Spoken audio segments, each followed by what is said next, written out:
আমরা তড়িৎ বিশ্লেষণ টপিকটা পড়লাম কেন, বা এটা জানার দরকার কেন, না এটা কি কাজে ব্যবহৃত হয় সেই বিষয়টি আলোকপাত করব এখন আমরা। অর্থাৎ এই তড়িৎ বিশ্লেষণ কি কাজে লাগে, তার প্রয়োগ কি, সেই অ্যাপ্লিকেশন অফ ইলেকট্রোলিসিস টপিকটি শুরু করছি। তো এটা প্রধানত আমরা ধাতুর আকরিক থেকে ধাতু নিষ্কাশনে, ধাতুর শোধনে অর্থাৎ ধাতুকে বিশুদ্ধিকরণে, আবার তড়িৎ লেপন, আবার শিল্প পদ্ধতিতে রাসায়নিক পদার্থ তৈরি কাজে লাগানো হয়। তাহলে তড়িৎ বিশ্লেষণের যে প্রয়োগ, সেই প্রয়োগ আমরা কি কি কাজে লাগাচ্ছি? ধাতু নিষ্কাশনে, ধাতুর বিশুদ্ধিকরণ, তড়িৎ লেপন আর শিল্প পদ্ধতিতে রাসায়নিক দ্রব্য প্রস্তুতি, এই 4 প্রকার কাজে এর প্রয়োগ রয়েছে। তোমাদের এখানে পড়তে হবে মূলত 3টি টপিক। তার মধ্যে প্রথমেই শুরু করছি ধাতু নিষ্কাশন। কোন ধাতুগুলো তড়িৎ বিশ্লেষণ তথা তড়িৎ বিজারণ পদ্ধতিতে আমরা নিষ্কাশিত করব না। তোমরা ক্লাস 8-এ তড়িৎ রাসায়নিক শ্রেণী পড়েছিলে। সেই তড়িৎ রাসায়নিক শ্রেণীর উপরের দিকে যে ধাতুগুলো রয়েছে সেগুলো উচ্চ পরাধর্মী, মানে খুব তীব্র তড়িৎ ধনাত্মক ধর্মী, যাদের ইলেকট্রন ত্যাগের প্রবণতা সবচেয়ে বেশি, অনেকের থেকে বেশি। তার মানে সেই ধাতুগুলোকে আমরা তড়িৎ বিশ্লেষণ প্রক্রিয়ায় নিষ্কাশিত করে থাকি। তো এখানে যেমন ওই জাতীয় ধাতুগুলোর উদাহরণ দিয়েছে এখানে sodium, potassium, calcium, magnesium, aluminium. সাধারণত আমরা এই 5টা তীব্র তড়িৎ ধনাত্মক ধর্মী ধাতুকে তড়িৎ বিশ্লেষণ পদ্ধতিতে আমরা নিষ্কাশন করে থাকি, ধাতু নিষ্কাশন করে থাকি। তাহলে এই 5টা ধাতুর কথা মনে রাখবে: sodium, potassium, calcium, magnesium, aluminium. এই ধাতুগুলো উচ্চ পরাধর্মী। ধাতুর নিষ্কাশন এই পদ্ধতিতে করা হয়। কেমন? এই উচ্চ পরাধর্মী ধাতুগুলির নিষ্কাশন এই পদ্ধতিতেই আমরা করে থাকি। তো আমরা এখানে পড়ব অ্যালুমিনিয়াম ধাতু নিষ্কাশন। তার মধ্যে এই টপিকটা আমরা দেখাচ্ছি।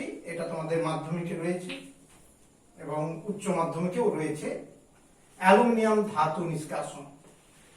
তো তড়িৎ বিশ্লেষণ প্রক্রিয়া ঘটাতে গেলে যে ভোল্টামিটার বা তড়িৎ কোষ বা তড়িৎ পাত্র থাকে, তার মধ্যে ক্যাথোড অ্যানোড দুটো তড়িৎদ্বার থাকে আর তড়িৎ বিশ্লেষ্য ব্যবহার করা হয়।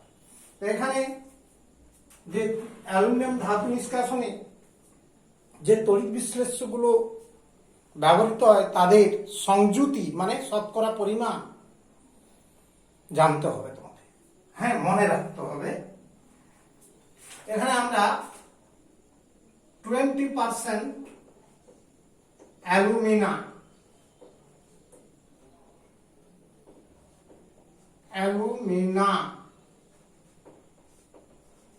Al2O3 অ্যালুমিনিয়াম অক্সাইড, এটা তৈরি হয় অ্যালুমিনিয়াম ধাতুর প্রধান আকরিক বক্সাইট, যার সংকেত তোমরা অলরেডি জানো, অ্যালুমিনিয়াম অক্সাইড 2 মলিকুল কেলাস জল। এটা হচ্ছে বক্সাইট। এই বক্সাইট থেকে অ্যালুমিনা তৈরি হয়, অর্থাৎ অবিশুদ্ধ অ্যালুমিনিয়াম অক্সাইড থেকে বিশুদ্ধ অ্যালুমিনিয়াম অক্সাইড, যার নাম অ্যালুমিনা, তৈরি করে আমরা এই অ্যালুমিনিয়াম ধাতু নিষ্কাশনে ব্যবহার করে থাকি। এছাড়া এইখানে 60% ক্রায়োলাইট,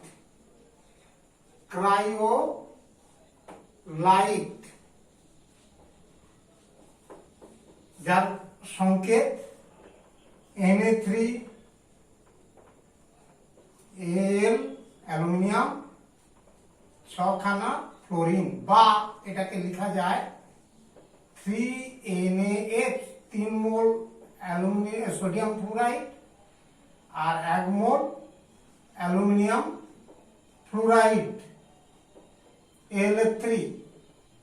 যে কোনো একটা সংযুতি মনে রাখবে, এটা অথবা সংকেত অথবা এটা ক্রায়োলাইট। এবং 20% ফ্লুওস্পার, 20% ফ্লুওস্পার, যেটা অন্য কিছু নয়, ক্যালসিয়াম ফ্লুরাইড, বিশুদ্ধ CaF2 ক্যালসিয়াম ফ্লুরাইডের এই তিনটা পদার্থের গলিত মিশ্রণ হলো তড়িৎ বিশ্লেষ্য। হ্যাঁ, বিগলিত মিশ্রণ হলো ব্যবহৃত তড়িৎ বিশ্লেষ্য। তাহলে তড়িৎ বিশ্লেষ্য হিসাবে এই বিষয়টা মনে রাখতে হবে যে 20% মানে 100 ভাগের মধ্যে 20 ভাগ থাকে অ্যালুমিনাম, 60 ভাগ ক্রায়োলাইট এবং 20 ভাগ ফ্লুওস্পার। এর তিনটি পদার্থের মিশ্রণটাকে গলিয়ে নিতে হবে, সেই গলিত মিশ্রণ। এবার তড়িৎদ্বার ক্যাথোড আর অ্যানোড দুটো ব্যবহৃত হয়। তো এখানে যে তড়িৎ পাত্রটা সেটা তৈরি হয় স্টিল নির্মিত, মানে ইস্পাতের তৈরি একটা ট্যাঙ্ক। সেই ট্যাঙ্কের ভেতরের গায়ে গ্রাফাইট বা গ্যাস কার্বনের একটা আস্তরণ থাকে, যে আস্তরণটাকে ক্যাথোড রূপে ব্যবহার করা হয়। আর অ্যানোড ওই ট্যাঙ্কের উপরে ঝোলানো কতগুলো গ্রাফাইট দণ্ড তড়িৎ বিশ্লেষণের মধ্যে আংশিক নিমজ্জিত করে রাখা হয়। সেই গ্রাফাইট দণ্ডগুলোই আমার অ্যানোড রূপে কাজে লাগে। তাহলে কি বললাম দেখো, ইস্পাতের বা স্টিলের তৈরি, ইস্পাতের তৈরি ট্যাঙ্কের ভেতরের দেওয়ালে, ভেতরের গায়ে পুরু, প্রায় 1 ফুট পুরু থাকে, পুরু গ্রাফাইট বা গ্যাস কার্বনের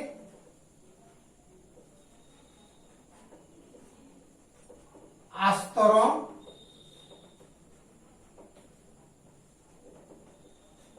থাকে। আর একে, এই আস্তরণকে ক্যাথোড রূপে ব্যবহার করা হয়। ক্যাথোড,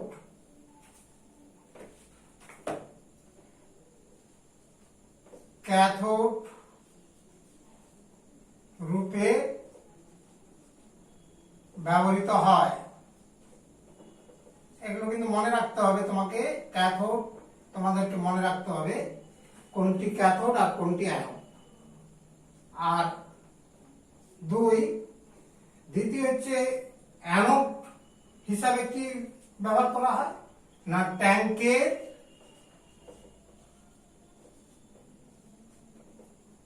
ওপর থেকে, হ্যাঁ, যে ট্যাঙ্কিটা থাকবে তার ওপরের দিকে কয়েকটা গ্রাফাইট, বেশ কয়েকটি গ্রাফাইট দণ্ড, বেশ কয়েকটি গ্রাফাইট দণ্ড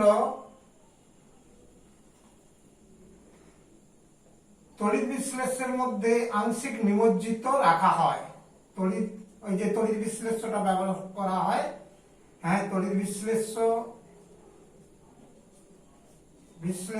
পদার্থের মধ্যে আংশিক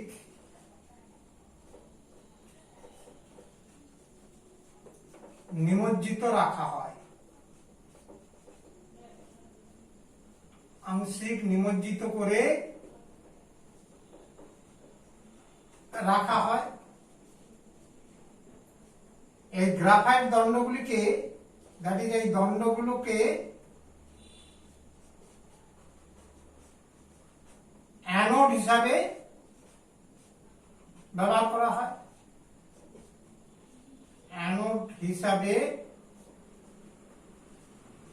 ব্যবহার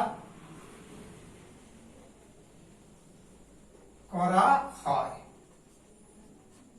তাহলে এখানে মূল দুটো পয়েন্ট মনে রাখতে হবে। একটা হচ্ছে তড়িৎ বিশ্লেষের সংযুতিটা, আরেকটা হচ্ছে তড়িৎদ্বার সম্পর্কীয় ধারণা।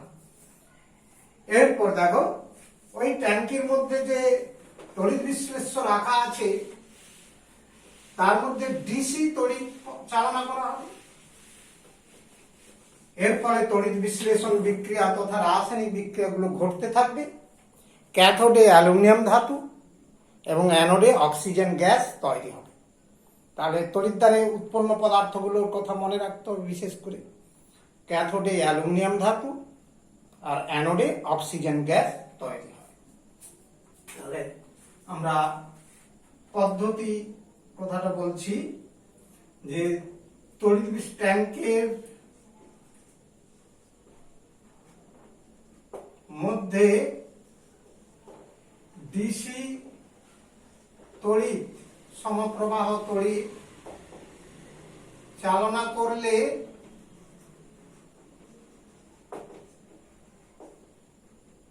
তড়িৎ বিশ্লেষণ বিক্রিয়া শুরু হয়। তড়িৎ বিশ্লেষণ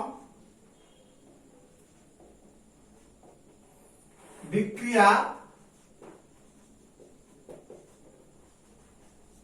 শুরু হতে থাকে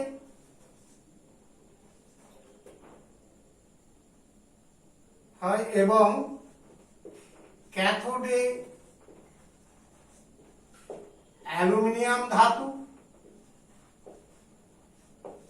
ও অ্যানোডে অক্সিজেন গ্যাস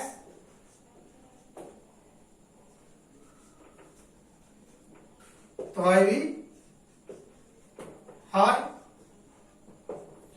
এখানে রাসায়নিক বিক্রিয়ার সমীকরণগুলো সম্পর্কেও ধারণা তোমাদের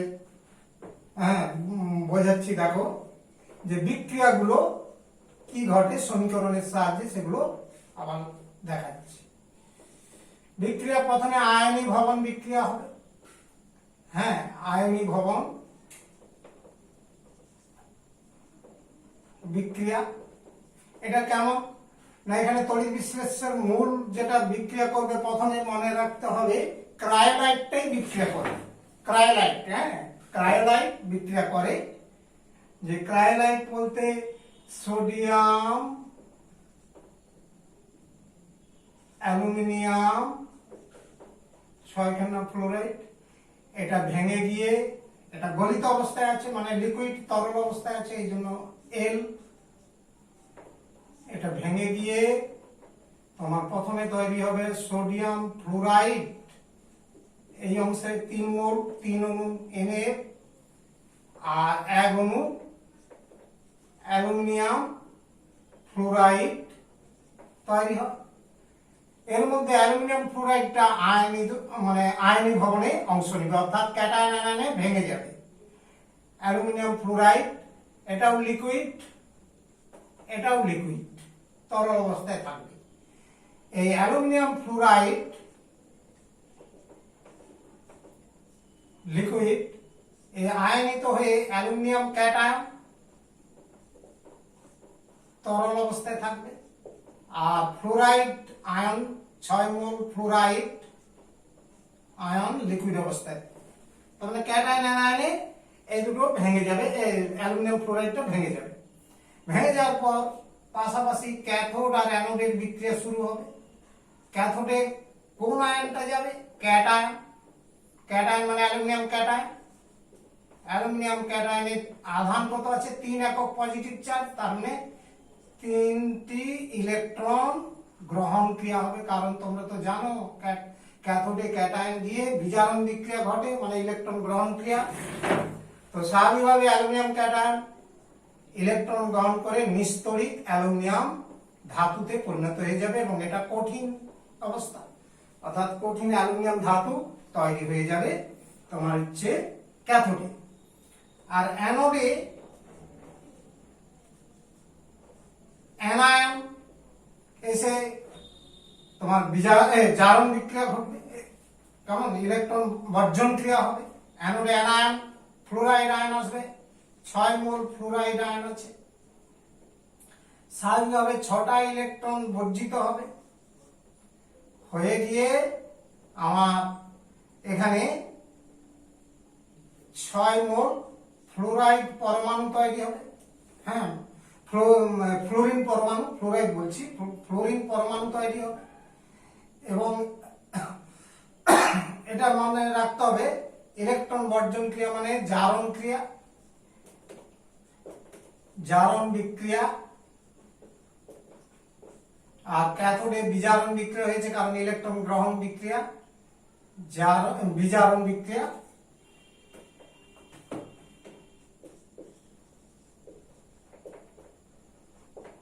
এটা বিজারণ বিক্রিয়া। এবার এই ফ্লোরাইড কি করবে না, ফ্লোরাইড আমরা তড়িৎ বিশ্লেষণে যে অ্যালুমিনিয়াম ব্যবহার করেছিলাম Al2O3 অ্যালুমিনিয়াম অক্সাইড, এর সাথে বিক্রিয়া করতে থাকবে, অর্থাৎ অ্যালুমিনিয়াম অক্সাইডের সাথে বিক্রিয়া করে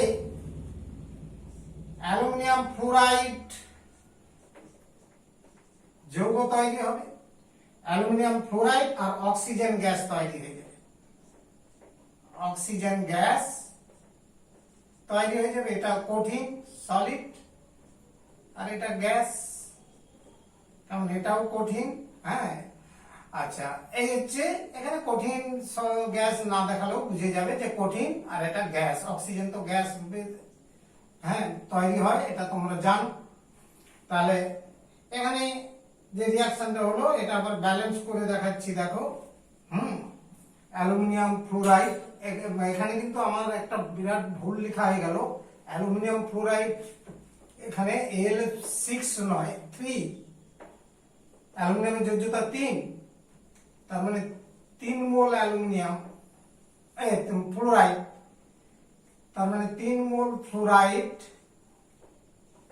3টে ইলেকট্রন বর্জন হবে। Aluminium fluoride Al3 not 6।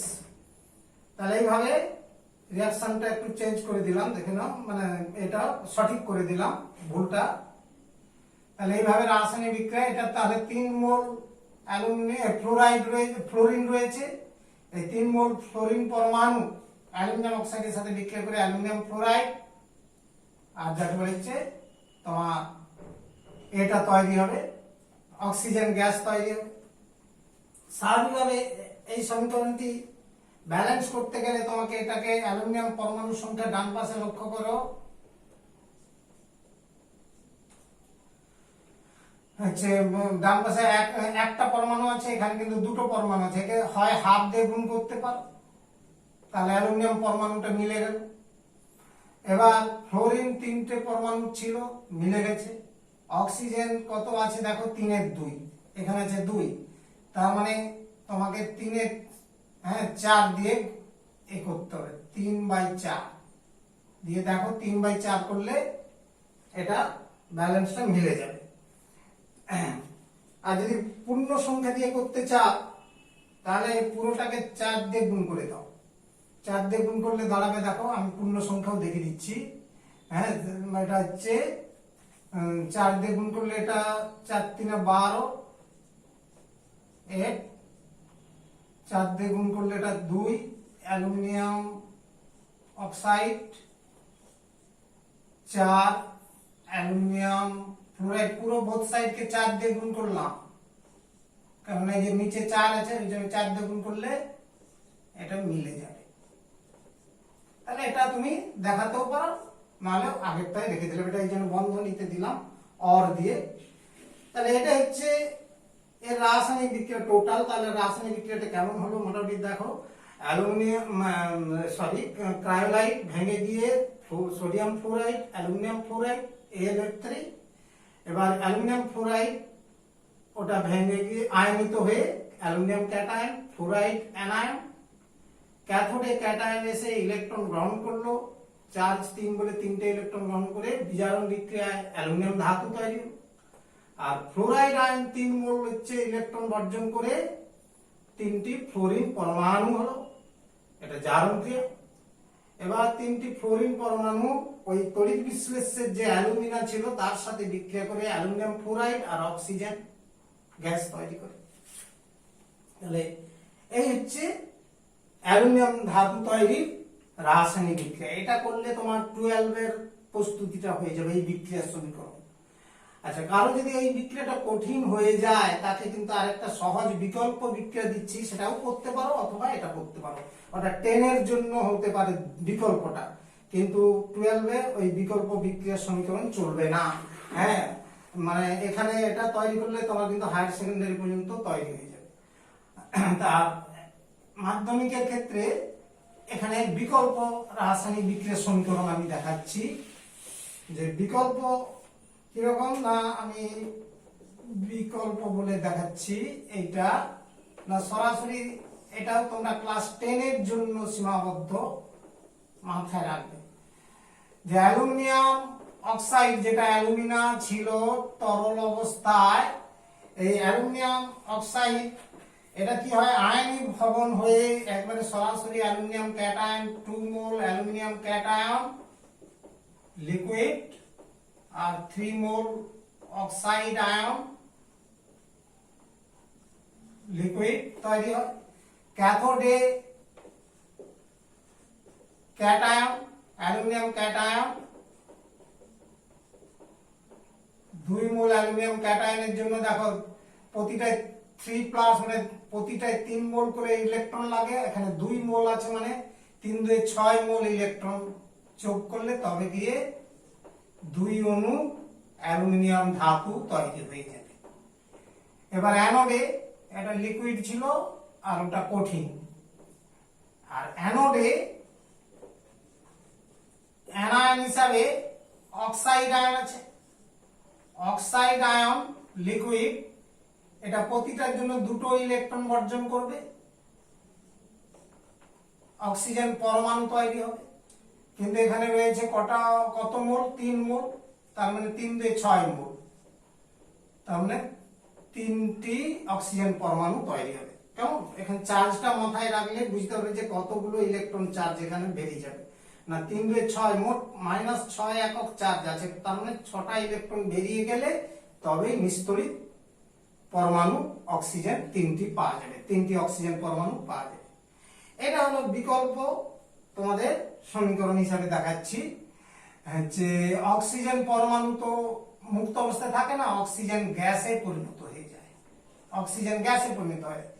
3 mole oxygen আছে, তার মানে 3 এর 2 দিয়ে গুণ করো, মিলে যাবে, ব্যালেন্সটা তবে কি হয়ে যাবে। অক্সিজেন মানে ওটু করে 2টো পরমাণু আছে, 3 এর 2 কে 2 দিয়ে গুণ করো, হ্যাঁ 3 এর 2 ইন্টু 2 গুণ করলে হচ্ছে 3, তার মানে ডান পাশে 3টে অক্সিজেন পরমাণু হচ্ছে, বাম পাশে ব্যালেন্স হয়ে যায়। আর না হলে এটাকে 2 দিয়ে পুরো যদি গুণ করো, বিকল্প আমি বলছি অথবা তোমরা এটা লিখতে পারো 6টা অক্সিজেন পরমাণু 3টি অক্সিজেন অণুতে পরিণত হতে পারে, এটা করতে পারো। তাহলে এইভাবে আমরা অ্যালুমিনিয়াম ধাতু নিষ্কাশন অর্থাৎ ধাতু নিষ্কাশন টপিকটি বোঝালাম। তোমরা নিশ্চিত বুঝতে পারলে। আমরা ধাতু নিষ্কাশনের পরে আরেকটি টপিক ধরছি, দ্বিতীয় টপিক ধাতুর বিশুদ্ধীকরণ বা শোধন, ধাতুর পরিশোধনও বলতে পারো। তো ধাতুর শোধন এই তড়িৎ বিশ্লেষণ প্রক্রিয়ার প্রয়োগ একটা অন্যতম, খুবই গুরুত্বপূর্ণ।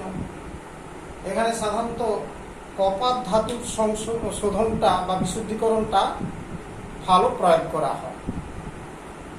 কেন না, কপার পাইরাইটিস আকরিক থেকে যে কপার ধাতু আমার কার্বন বিজারণ পদ্ধতিতে নিষ্কাশন করা হয়, সেই কপার ধাতু কিন্তু ফোস্কা পড়া, মানে অবিশুদ্ধ কপার ধাতু বলে। সেটাকে অনেক সময় আমরা ব্লিস্টার কপার বলে থাকি। বিজ্ঞানসম্মতভাবে তার নাম ব্লিস্টার কপার। ব্লিস্টার ইংরেজি টার্ম, তার মানে ফোস্কা পড়া। তো সেই অবিশুদ্ধ কপার থেকে বিশুদ্ধ কপার তৈরি করা হয় তড়িৎ বিশ্লেষণ প্রক্রিয়া। আমরা উদাহরণে পড়িয়েছিলাম কপার সালফেটের তড়িৎ বিশ্লেষণ বলে একটা টপিক আগের দিন পড়িয়েছি, আগের টপিকে। তো সেখানে তোমরা দেখেছো যে ধরনের বিক্রিয়া পুরো হুবহু একই ধরনের ঘটনা, শুধু এখানে অ্যানোডটা হয়ে যাবে অবিশুদ্ধ কপার। সেখানে ছিল দুটো কপার দণ্ড, ক্যাথোড আর অ্যানোড ব্যবহৃত হয়েছিল।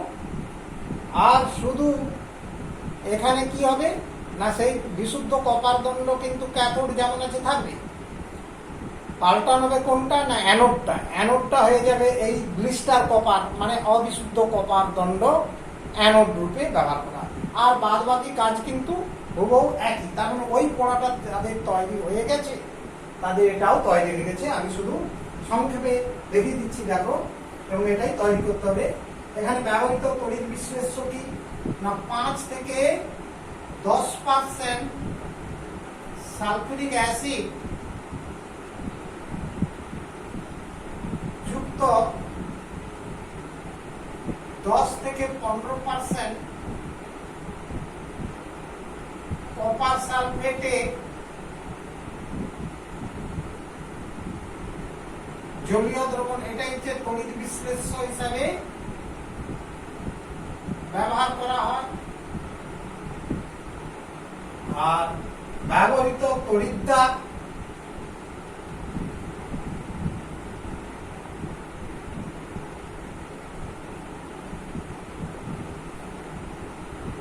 না, দেখো, অবিশুদ্ধ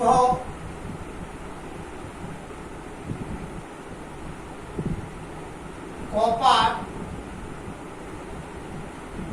দ্যাট ইজ ব্লিস্টার কপার যাকে আমরা বলছি, বয়লয় হস্যই দন্তসয়টয় আকার র বা BLISTER, ব্লিস্টার কপার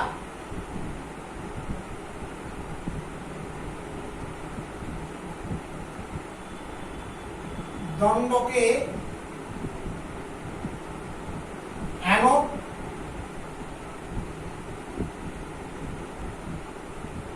এবং পাতলা খুব থিন বিশুদ্ধ কপার দণ্ডকে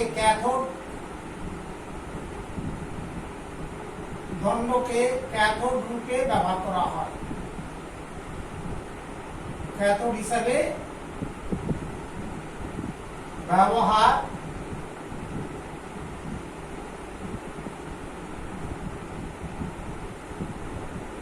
করা হয়।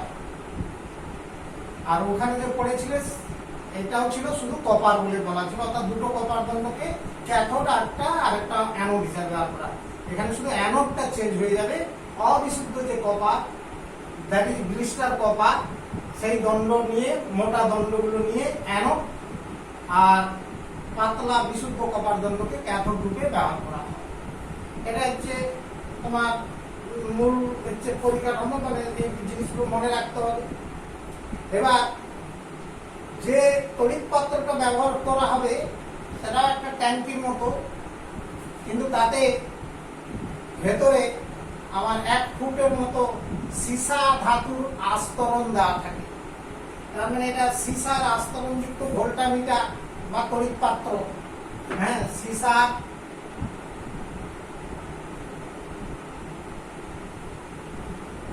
আস্তরণ যুক্ত তড়িৎ পাত্র বা ভোল্টামিটার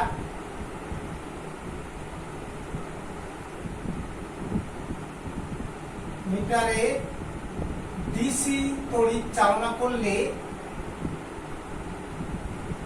সিটা বড়, তড়িৎ চালনা করলে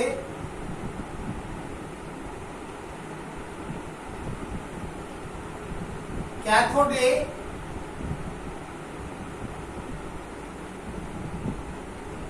Cu2+ আয়ন ইলেকট্রন গ্রহণ করে মানে বিজারিত হয়ে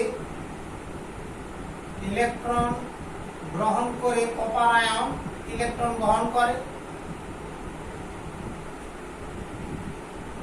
গ্রহণ করে কপার ধাতু উৎপন্ন হয় উৎপন্ন হয়ে ওই ক্যাথোডে জমা হয় মানে ক্যাথোডের ওজন বাড়বে ক্যাথোডে সঞ্চিত বা জমা হয় এবং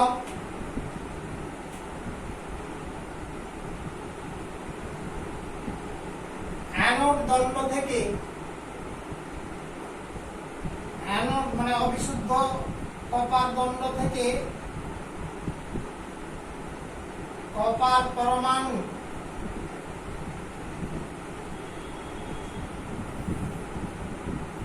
ওই দণ্ডে তারপর ওই অ্যানোডে ওই দণ্ডে ইলেকট্রন বর্জন করে জারিত হয় ইলেকট্রন বর্জন করে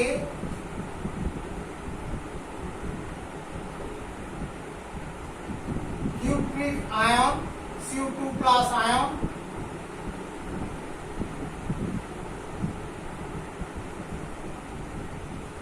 উৎপন্ন হয় মানে কিউপ্রিক আয়ন উৎপন্ন হয় যাহা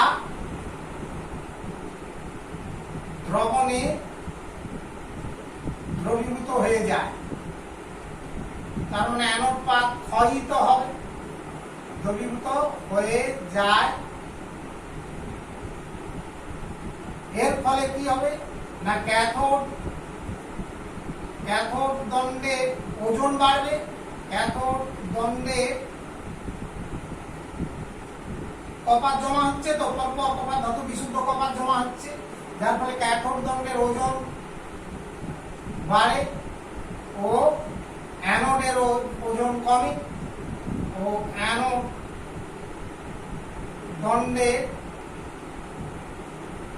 দণ্ড উপরে লিখছি পরের লাইনটা অ্যানোড দণ্ড ক্ষয়প্রাপ্ত হয় মানে ক্ষয়িত হতে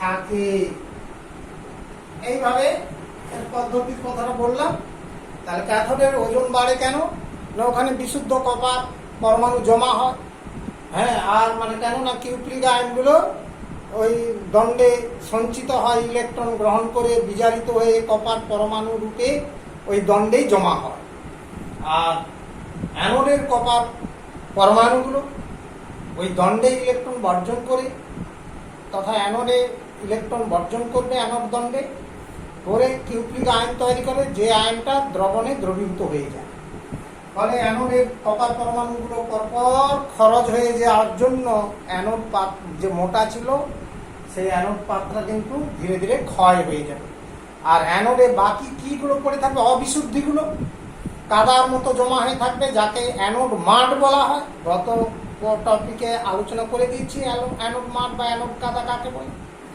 তো সেই অ্যানোড কাদা মধ্যে মূল্যবান প্ল্যাটিনাম কপার বলছি সিলভার গোল্ড এই ধাতুগুলো থাকে যেগুলো আমরা সংগ্রহ করে কাজে লাগাই তার ব্যবহার আগের টপিকে আলোচনা করে দিচ্ছি এখানে রাসায়নিক বিক্রিয়াগুলো দেখো কেমন হয় না সেখানে যে রাসায়নিক বিক্রিয়াগুলো পড়েছ আগের টপিকে এই একই বিক্রিয়া হবে আয়নীভবন বিক্রিয়া আয়নাইজেশন রিঅ্যাকশন কপার সালফেট তড়িৎ বিশ্লেষ্য রয়েছে এটা আয়নিত হয়ে কিউপ্রিক আয়ন Cu2+ আয়ন আর সালফেট আয়ন SO4 2- আয়ন অ্যাকুয়াসটা ডান পাশে লেখার জায়গা শর্ট থাকার জন্য নিচে লিখলাম আর সালফ্রিক অ্যাসিড ও ওটাও দ্রবণে রয়েছে। তার মানে অ্যাকুয়াস সালফ্রিক অ্যাসিড আয়নিত হয়ে গিয়ে হাইড্রোজেন আয়ন, দুটো হাইড্রোজেন পরমাণু থাকার জন্য দুটো হাইড্রোজেন আয়ন আর সালফেট আয়ন SO4 2- অ্যাকুয়াস মানে দ্রবণ। এটা হলো। আর জলটাও দেখাতে পারো, তবে সেটা খুব সামান্য আয়নিত হয়, এই জন্য আর দেখাচ্ছি না। এবার তড়িৎদ্বারের বিক্রিয়া, দ্যাট ইজ ক্যাথোড। ক্যাথোডে ক্যাটায়ন কিউপ্রিক আয়ন এসে ইলেকট্রন গ্রহণ ক্রিয়া, দুটো ইলেকট্রন গ্রহণ করবে কারণ 2 একক পজিটিভ চার্জ আছে।